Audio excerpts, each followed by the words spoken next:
Yeah, it is a treat to be here this morning. As Jenna said, I am a pastor serving at the Presbyterian Foundation. I serve churches from Colorado, where I live, with my wife, Shelly, who actually came with me today. This is the first time she's ever traveled with me, which I think says something about you all and the place that your church is. But I serve from Colorado to Hawaii, and this is the first place she's come. And it's been a real treat to meet some of your people over the last few months and to learn about your church and this 150th year that you all have been around. But I've got to tell you, the liveliness that was just in this space as the bell rang, it really is a treat to be here. I get to serve about 850 Presbyterian churches, and I don't see or feel what this place feels like very much. And so I know there are challenges in every congregation, there's challenges in every institution in this country right now. But there is something happening here in this your 150th year of existence that an outsider noticed really quickly this morning. So thanks for that. And I also want to acknowledge that when Jenna said he is a pastor with the Presbyterian Foundation, that I might have lost 80% of you before I started. I travel a lot. I get to fly and visit lots and lots of churches. And I know when I get on an airplane and I sit down next to someone who might be more chatty than I'm interested in being, I know that when the inevitable question comes up, what do you do? And I say the words, I am a pastor serving at the Presbyterian Foundation. Before foundation is even out of my mouth, they have put their earbuds in, and it is blissful silence on an airplane. And that's great on an airplane, but terrible when you need to preach to people. So I'm going to invite you to just let your guard down just for a second. I'm oftentimes asked to preach at churches about money. That's not why I'm here today. Jenna said, we are in our 150th year, and we are thinking about legacy. Who are we? What is the story we are telling about who we were, who we are, and who we might be called to become? And so that's really why I'm here today, to talk about legacy. So if your guard is up a little bit, I just want to invite you just for a couple of minutes to just let it down and let's just see where we go for a couple of minutes.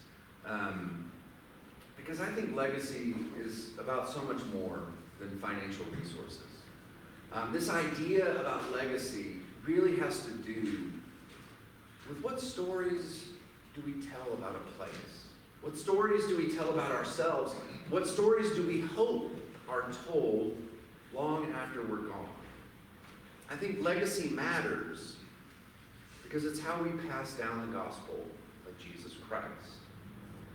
So as I've been thinking about you all and your church in this historic place, in this historic town, I wonder how do we build a legacy? The Bible's full of examples of people who have left a legacy, made an impact. It's easy to look at lists of folks like Moses or Abraham or Elijah or Jesus or Peter. But there are problems with lists like those. If the only way one can leave a legacy is to part the Red Sea or to be swept away in a flaming chariot or to die and rise again, then even as extraordinary as you all are, few of us will measure up. And far too often in the Bible, those legacy-defining lists, they're almost exclusively male. And I think we can and should do better. So as I've thought about what it might mean to build a legacy, I'm reminded of my own grandmother. who for 70 plus years, she read a chapter of the Bible every morning. When she got to the end of Revelation, she started over and went back to the beginning of Genesis again and again and again. I'm reminded of my own mother, who as a single mom raised twins and made sure that we had a stable place in our life, and that stable place was Riverside United Methodist Church in Columbia, Tennessee. And today, I'm reminded of the letter that Paul wrote at the end of his life. We think he might have written it from prison. We don't know for sure. But we know that he wrote it having been abandoned by almost everyone. It's a letter that he wrote to his young friend Timothy. And I want to suggest it's a letter about legacy. So listen to just 2 or 3 verses from 2 Timothy, first chapter. Paul writes to his friend. He says, I'm grateful to God, whom I worship with a clear conscience, as my ancestors did, when I remember you constantly in my prayers night and day. Recalling your tears, I long to see you so that I may be filled with joy. I am reminded of your sincere faith, a faith that lived first in your grandmother Lois and your mother Eunice, and now, I am sure, lives in you. Friends, this is the word of the Lord. Thanks be to God. So here at the end of his life, wondering what legacy he might leave, Paul remembers. He recalls. He is reminded of a faith that is alive, a faith that does something. And I think in remembering and recalling and in reminding one another of a faith that lives, we just might have a recipe for building a Christian legacy. I'll call her Sally. That's not her real name. But several years ago, Sally decided to join her church on a trip that they were taking to Zambia. She'd never been to Africa. She had no connection to the place, but she felt a nudge by the Spirit to sign up and see what the Presbyterian church in Zambia was up to. So she went. And while she was in Zambia, Sally got to know a female pastor that I'll call Beth. Beth was a rarity in Zambia. There weren't yet a lot of female pastors there. But Beth had gone to seminary and she had faithfully served the church for years. She would oftentimes go months without pay. And Sally, this American woman who had no prior connection to Zambia, she was moved in the most unexpected ways as she learned about the trials and blessings that Beth had endured as a pastor in Zambia. And at one point during the trip, Sally asked Beth about when she planned to retire. And Beth gave her a confused look and told this well-meaning American visitor that she had no way to retire. The Presbyterian church in Zambia does not have a pension system. Remember, Beth would oftentimes go months without pay, even while she was working. And Sally came home from Zambia troubled. She was troubled at the thought that her new friend, her sister in the faith, Beth, who had so faithfully served the church for years, that she would never be able to retire. So Sally talked with her family, and she decided that she was going to set up a retirement fund for Beth. It wouldn't change the system for all the other pastors who had no pension, but it would change Beth's life. You see, legacy is always about relationship. Sally didn't know what she didn't know until she got to know Beth. Beth, this Zambian pastor who lived her faith in remarkable ways. And it would be a great story if that was it, but it isn't the end of the story. As Sally was setting up Beth's pension, Beth died. And that could be the end of the story too. Oftentimes we think death is the end of our story, but it is not. Because a legacy that's built on a faith that lives To quote Paul, it carries on, even in the midst of death. So Sally, she called me a couple of years ago to tell me about Beth and her life and her death. And then Sally decided that she would take the funds that were going to cover Beth's pension, and instead she was going to set up a scholarship fund to help pay for Zambian women to go to seminary, to become pastors. You see, because of Beth's sincere faith, the faith that was exemplified in her life, Sally's faith was nurtured, it was emboldened, it was expanded, and now women in Zambia will have one less hurdle to attend seminary, to follow God's call on their lives. One day, female pastors in West Africa and the churches they serve, they might say, I'm reminded of the faith that lived in Sally, and before her in Beth. And that's how a legacy of faith is built. We remember, we recall, we remind one another of a faith that lives, of a faith that does something. I was a fairly new pastor. Jean was a 98-year-old at the time, longtime member of the church.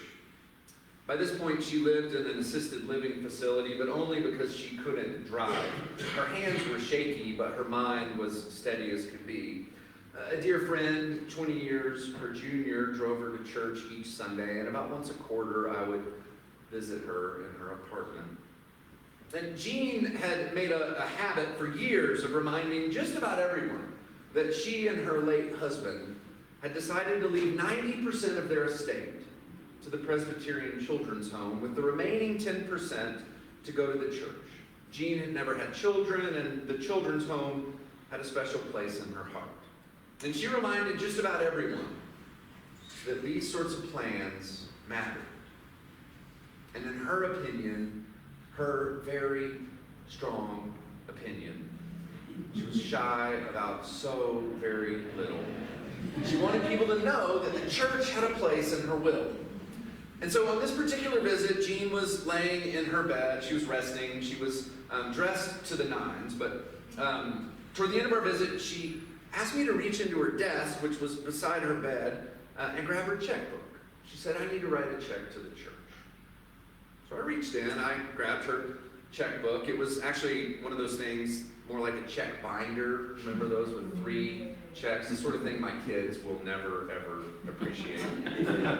So I pulled this binder out, and I laid it across Jean's lap, and I grabbed a pen, and I handed it to her, and I sat down.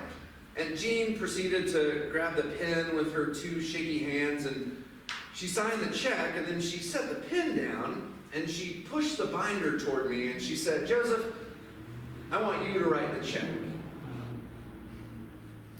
Now, they did not teach us in seminary what to do when an elderly member of the church gives you a signed blank check and asks you to fill it out. In this case, it was actually, she was asking me to write the largest check that I had ever written. But I knew enough, even as an inexperienced pastor, that this had the potential to look really, really bad. And Jean, who must have noticed the horrified and confused look on my face, she pushed the binder toward me again, and she said, well, come on now. And I looked at her and I said, Miss Kendall, I cannot write a check for you. How do you think that would look? And she peered at me over her fancy glasses, and without missing a beat, she said, well, you're here. You might as well make yourself useful.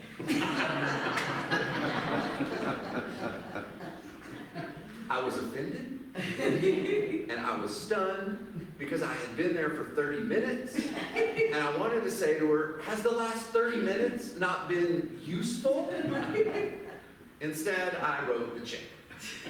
As soon as I got in the car, I called the church treasurer and the elder who drove her to church every Sunday to let them know what had happened. They appreciated the call, and they both laughed at me like they were in on some joke that Jean had set up. But her admonition has stuck with me. Jean, this woman who knew that we needed to be reminded so that we too might be inspired to leave a legacy. She summed up her extraordinary life in that admonition. You're here. You might as well make yourself useful. Paul spoke of Lois and Eunice. I've mentioned Beth and Sally, Jean, my grandmommy. Those are people in whom I have seen a sincere faith lived out. But you have your own list. A list of people that you remember. A collection of stories and generosity and faith here at First Pres Taos that you recall. That is how you build a Christian legacy. You build on a Christian legacy when you tell those stories. The big ones and the small ones. You remind yourselves and one another that going all the way back to Lois and Eunice, our faith is always and only lived out in tangible ways. It's why what we do is so important on Sunday mornings. This is where we remember, we remind, and we recall. My friend Jean was right. A faith that is sincerely lived is a faith that does something. For all the ways in which you participate in that faith here in this town and beyond. For your commitment to this place.